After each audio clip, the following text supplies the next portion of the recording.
As I understand your background, you're not a Republican and nor are you a conservative. Is that accurate? That would be an understatement. And indeed, you're the former editor-in-chief of Psychology Today. Correct. So you're a respected academic. You testified before this committee that Google's manipulation of votes gave at least 2.6 million additional votes to Hillary Clinton in the year 2016. Is that correct? That's correct. And I want to make sure I understand. You personally supported and voted for Hillary Clinton. I was a very strong public supporter of Hillary Clinton, yes. So you're not dismayed that people voted for her, but your testimony is that Google is, through bias in search results, manipulating voters in a way they're not aware of. On a massive scale. And what I'm saying is that I believe in democracy, I believe in the free and fair election, more than I have any kind of allegiance to a candidate or a party. And looking forward, if I understood your testimony correctly, you said in subsequent elections, Google and Facebook and Twitter and big text manipulation could manipulate as many as 15 million votes in a subsequent election? In 2020, if all these companies are supporting the same candidate, there are 15 million votes on the line that can be shifted without people's knowledge and without leaving a paper trail for authorities to trace. Now, you described the Go Vote reminder, and you said it wasn't a public service announcement, but rather manipulation. Can you explain how? I'm not sure everyone followed the details of that.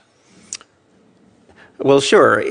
If on Election Day in 2016, if Mark Zuckerberg, for example, had chosen to send out a Go Vote reminder, say just to Democrats, and no one would have known if he had done this, that would have given that day an additional at least 450,000 votes to Democrats. And we know this without doubt because of Facebook's own published data, because they did an experiment that they didn't tell anyone about during the 2010 election. They published it in 2012. It had 60 million Facebook users involved. They sent out a Go Vote reminder, and they got something like 360,000 more people to get off their sofas and go vote who otherwise would have stayed home. The point is, I don't think that Mr. Zuckerberg sent out that reminder in 2016. I think he was overconfident. I think Google was overconfident. All these companies were. I don't think he sent that out. Without monitoring systems in place, we'll never know what these companies are doing. But the point is, in 2018, I'm sure they were more aggressive. We have lots of data to support that. And in 2020, you can bet that all of these companies are going to go all out. And the methods that they're using are invisible. They're subliminal. They're more powerful than most any effects I've ever seen in the behavioral sciences. And I've been in the behavioral sciences for almost 40 years. You know, our Democratic colleagues on this committee often talk about what they view as the pernicious effect of big money and big corporate dollars. What you are testifying to is that a handful of Silicon Valley billionaires and giant corporations are able to spend millions of dollars, if not billions of dollars collectively, massively influencing the results of elections. And there's no accountability. You said, we don't know. We have no way of knowing if Google or Facebook or Twitter sends it to Democrats or Republicans, or how they bias it, because it's a black box with no transparency or accountability whatsoever. Am I understanding you correctly? Senator, with respect, I must correct you. Please. If Mark Zuckerberg chooses to send out a Go Vote reminder just to Democrats on Election Day, that doesn't cost him a dime. Fair enough. Do you happen to know who the Hillary Clinton campaign's #1 financial supporter was in the year 2016?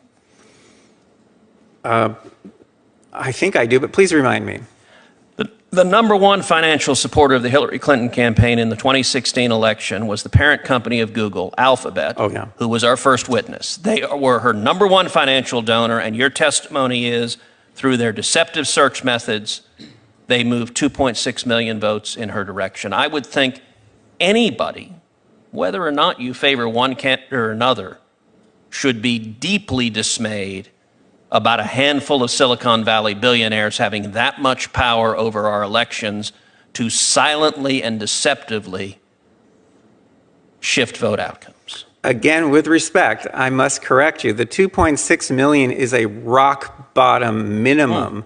The range is between 2.6 and 10.4 million, depending on how aggressively they used the techniques that I've been studying now for 6.5 years. Wow. Could you just say that again, please? The 2.6 million is a rock bottom minimum.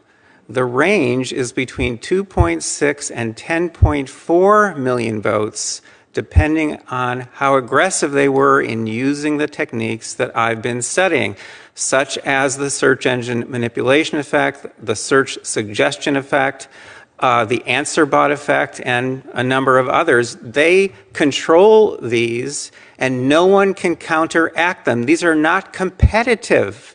These are tools that they have at their disposal exclusively.